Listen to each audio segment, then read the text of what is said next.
Nothing quite inspires dread in the heart of the succulent collector quite like the threat of an impending winter, when all of our plants go to sleep, and very sadly, some of them never wake up. But fear not, because today I'm going to share with you 4 different approaches to helping nurse your plants through the coldest of seasons, enabling them to wake up happier and healthier than ever. Now, it is well worth noting that not all of these approaches will work for everyone. They are very climate dependent and also very plant dependent. Some species naturally are hardier than others, and of course it's also going to depend on what sort of space and facilities you have available to you. So bear that in mind and adjust accordingly. Now, let's look at method 1. Let's call our first method complete exposure. And as the name suggests, that involves leaving our plants out to take whatever the winter throws at them, whether that be prolonged driving rain or the lowest of low temperatures. Now, this is a method that really only applies to anyone growing their plants in a more temperate region. In my part of Sydney, the lowest of overnight winter temperatures fall to about 3 degrees Celsius, while daytime temperatures hover in that range of about 15 to 16 degrees. We don't have to worry about frost, and so that isn't a consideration. It's also only really for people growing more hardy plants like this Trichocereus hybrid. How do we know if our plants are hardy? Well, it's good to get to know your plants, know where they come from in habitat, because that will give you a bit of a guide. Plants that come from more temperate climates themselves, or indeed from mountain regions, like our Trichocereus, they could be well suited to this approach. Anything that comes from a more tropical part of the world, it's just not going to work. Now, there are benefits to using this approach if those apply. You can see all these plants behind me on these benches. They've just gone through a winter taking that full exposure method. And while there were a couple of casualties, I might have lost 3 or 4 weaker plants, these other plants are doing fantastically well because they never quite went fully dormant. The continued rain that brought them moisture kept their metabolism ticking over, their roots continued to grow, and so when the temperature started to warm up and they got a little bit of fertilizer, they're primed and ready to put on fantastic new growth. And now they're all cranking along fantastically, unlike the plants in my greenhouse, which experienced a more complete dry dormancy period. So if your climate and your plants allow it, this could be a method well worth exploring. This second method I'm going to share with you, I'm going to call controlled exposure. And what I mean by that is this: essentially exposing your plants to the outside air, the temperature, while keeping them under cover so you can control how much moisture they get. You're going to need a space like my greenhouse here or any undercover outdoor area.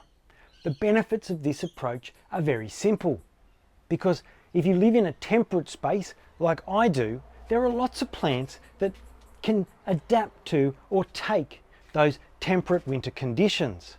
But many of them just don't want that much water. Depending on where the plant comes from will determine how much water it needs over winter. A plant like Euphorbia buplerifolia here, which comes from more temperate South Africa, can take a little bit of winter water. It's going to be fine, it doesn't mind. And so every couple of weeks, I give this one a sip, keeps its roots happy and healthy, primed, ready to go when spring rolls around. However, plants from more tropical regions of the world, like our Dorstenia gigas, which comes from tropical Socotra, they don't really want any water. This plant is totally fine in the Sydney winter. It doesn't mind those temperatures dropping down, like I said, to overnights of 3 degrees Celsius. It goes completely dormant, it drops all its leaves, but otherwise it's totally okay. But what it won't tolerate is wetness around its roots in that period of time. And so having this undercover space really enables me to control that and prevent it from rotting away. So if you have the facilities available, and it doesn't have to be a greenhouse like this, like I said, anywhere undercover and you've got temperate conditions, this is a fantastic approach to overwintering your plants. However, If you live somewhere where your temperatures are a little bit more harsh, your winters are more biting, or frost becomes an issue, these first two approaches aren't going to work out for you. So I'll share with you now how you can bring your plants in for the winter without killing them. Let's call method 3 complete dormancy.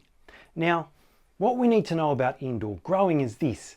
Essentially, when plants go dormant, their metabolism slows right down and they stop growing. It's determined by two things, warmth and water.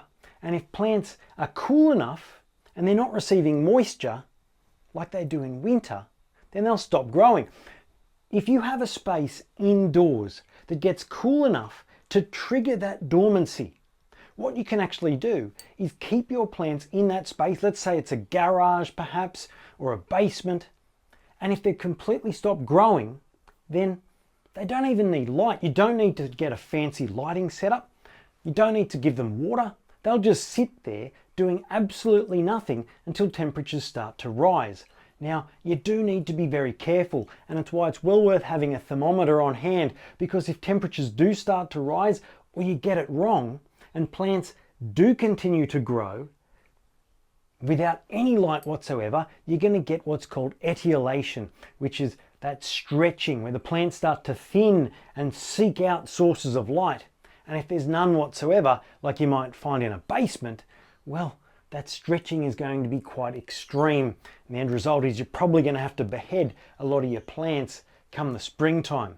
However, if you do have a space indoors where you can bring temperatures down cool enough to keep the plants dormant without killing them, then in my opinion, this is the best approach for overwintering your plants indoors, because it's easy and it doesn't require any fancy equipment. But I know some people have climate controlled homes. They don't have a luxury of having a cool space. So the last method I'm going to share with you is for those people. Let's have a look. So the fourth method we're going to call indoor growing. I really don't like this approach, but I know that it's a necessity in some instances. It is going to require a little bit of tech. What we need to remember is that these plants are desert plants. They grow in arid conditions, and the typical environment in these spaces usually involves quite intense light and a lot of air movement. And if we can't provide that for our plants, there's a very high chance that they will perish despite our best efforts. So I would recommend, number one, having on hand a thermometer. You're going to need grow lights. There are different options available and you can sink lots of money into them. So do your research. I can't give a lot of advice. These are quite cheap. They're not very powerful, but that's because my plants, as you can see, are situated very close to them. I only use them for very young plants. You're also going to need a light meter, which you can use as an app on your phone. And I would suggest, it's not necessarily a requirement, but it's a good idea to have a fan to simulate a bit of air movement around your plants as well. So this is the approach to take if you can't get your plants cold enough indoors to stop their growth altogether. You're going to need to use lights to simulate their ordinary growth requirements. Now, how do we know how much light they need? Well, what I'd be doing is getting a light meter app or an actual genuine light meter like photographers use, getting a reading from an outdoor space where you would normally keep your plants, and then comparing it to the light output that you're getting from your lights. Not on the light itself, but at the surface of the soil where your plants are existing, or if they're taller, on their leaves where they do their photosynthesizing. If they're approximately the same, then they're going to be fine. If there's a noticeable decrease in light output from your lights to your plants, in all likelihood, they're going to start stretching. And so that's where putting a bit of money into your lighting setup can make your plants a whole lot happier. Of course, if you've got fans, you can plug them in too and keep the air moving around. Good way to avoid building up things like fungal infections and pests that might otherwise impact plants sitting in stagnant air. There are, however, a host of issues that might arise from this, and so careful experimentation with your own setup is really going to be the key to success here. But if you've got no better options, if your temperatures outside are falling to very low levels and you need to bring your plants indoors into a climate controlled space, well, this is the way to go. Now I know that was a very broad guide. I can't cover off on every single species and every single growing condition possible. It's well worth remembering also that, well, realistically, you may lose a few plants over winter. Even those of us with a lot of experience do, because it's so hard to replicate habitat conditions in artificial environments. So if a plant here or there dies, don't feel too guilty. Just use it as a learning experience for the next winter. Now, if you do have any questions, maybe species-specific advice, you want to ask about something in more detail about my approach, by all means, leave a comment. Otherwise, you can see a link up here. That'll take you to a place where you can support what I'm doing. Buy a t-shirt like this, follow me on Instagram. If you're in Australia, sometimes you can even buy plants and seeds from me. Anyway, I hope you learned something. I hope it's going to help your plants thrive over this coming winter if you're in the Northern Hemisphere. Otherwise, happy growing, and I'll see you next time.